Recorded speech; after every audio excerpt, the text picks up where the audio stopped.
Welcome to our continuing series, Questions and Answers from the words of Sri Aurobindo and Mother. Today's subject is Knowledge Part 3.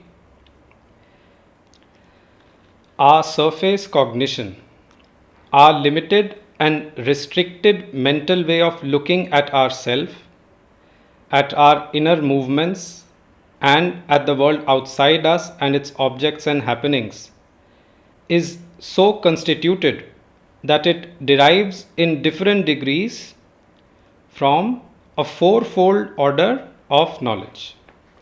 The original and fundamental way of knowing, native to the occult self in things, is a knowledge by identity. The second, derivative, is a knowledge by direct contact, associated at its roots with a secret knowledge by identity or starting from it, but actually separated from its source, and therefore powerful but incomplete in its cognition. The third is a knowledge by separation from the object of observation, but still with a direct contact as its support or even a partial identity. The fourth is a completely separative knowledge which relies on a machinery of indirect contact, a knowledge by acquisition which is yet, without being conscious of it, a rendering or bringing up of the contents of a pre-existent inner awareness and knowledge. A knowledge by identity, a knowledge by intimate direct contact, a knowledge by separative direct contact, a wholly separative knowledge by indirect contact are the four cognitive methods of nature. The first way of knowing in its purest form is illustrated in the surface mind only by our direct awareness of our own essential existence. It is a knowledge empty of any other content than the pure fact of self and being. Of nothing else in the world has our surface mind the same kind of awareness. But in the knowledge of the structure and movements of our subjective consciousness, some element of awareness by identity does enter. For we can project ourselves with a certain identification into these movements. It has already been noted how this can happen in the case of an uprush of wrath which swallows us up, so that for the moment our whole consciousness seems to be a wave of anger. Other passions, love, grief, joy, have the same power to seize and occupy us. Thought also absorbs and occupies. We lose sight of the thinker and become the thought and the thinking. But very ordinarily, there is a double movement. A part of ourselves becomes the thought or the passion.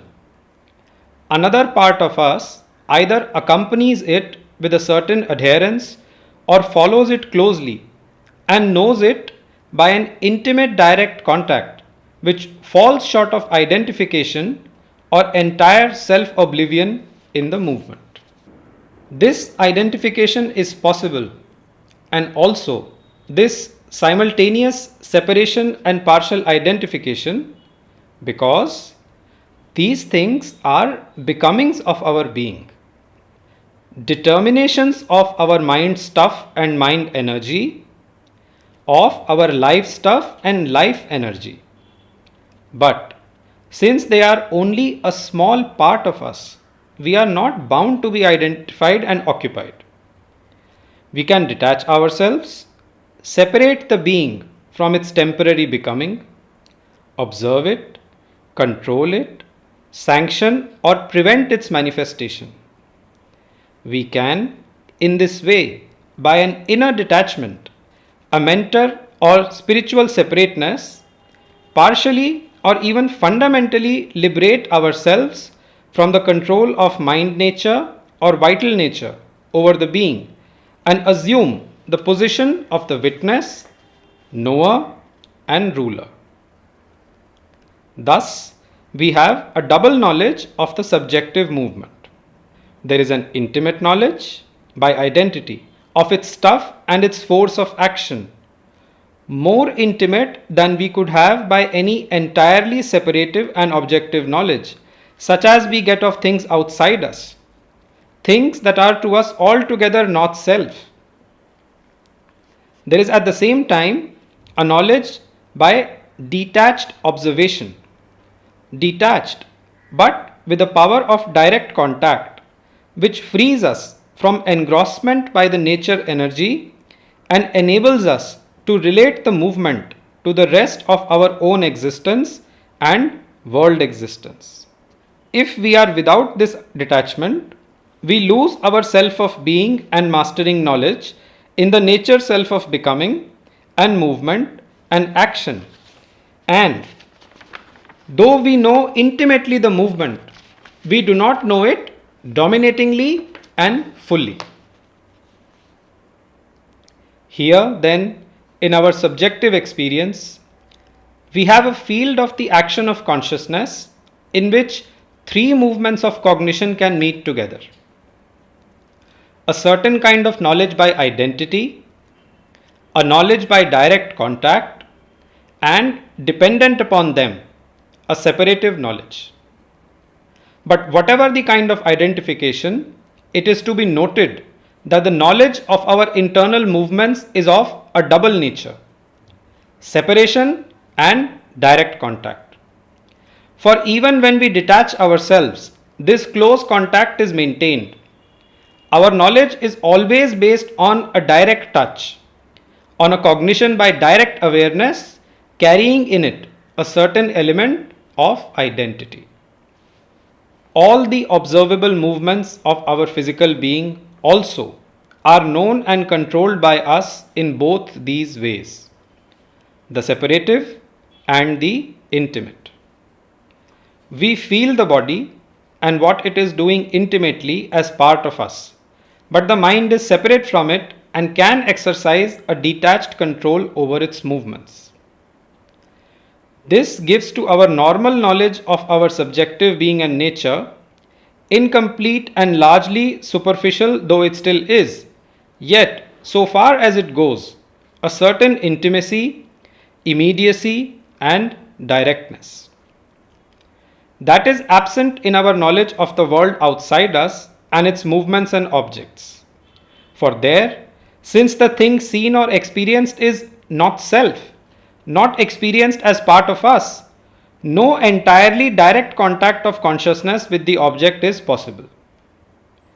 An instrumentation of sense has to be used which offers us not immediate intimate knowledge of it, but a figure of it as a first datum for knowledge. Our world knowledge is therefore a difficult structure made up of the imperfect documentation of the sense image, an intuitional interpretation of it by perceptive mind, life mind, and sense mind, and a supplementary filling up, correction, addition of supplementary knowledge, coordination by the reason.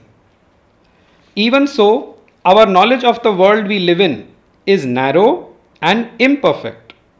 Our interpretations of its significance is doubtful.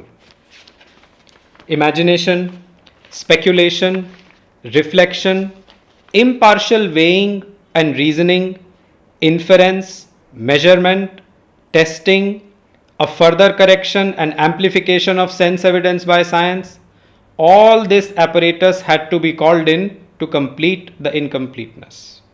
After all that, the result still remains a half certain, half dubious accumulation of acquired indirect knowledge, a mass of significant images and ideative representations, abstract thought counters, hypotheses, theories, generalizations, but also with all that a mass of doubts and a never ending debate and inquiry. Power has come with knowledge, but our imperfection of knowledge leaves us without any idea of the true use of the power, even of the aim towards which our utilization of knowledge and power should be turned and made effective. This is worsened by the imperfection of our self knowledge, which, such as it is, meagre and pitifully insufficient, is of our surface only, of our apparent phenomenal self and nature, and not of our true self and the true meaning of our existence. Self knowledge and self mastery are wanting in the user. Wisdom and right will in his use of world power and world knowledge. It is evident that our state on the surface is indeed a state of knowledge, so far as it goes, but a limited knowledge enveloped and invaded by ignorance, and to a very large extent, by reason of its limitation, itself a kind of ignorance, at best a mixed knowledge ignorance. It could not be otherwise, since our awareness of the world is born of a separative and surface observation with only an indirect means of cognition at its disposal.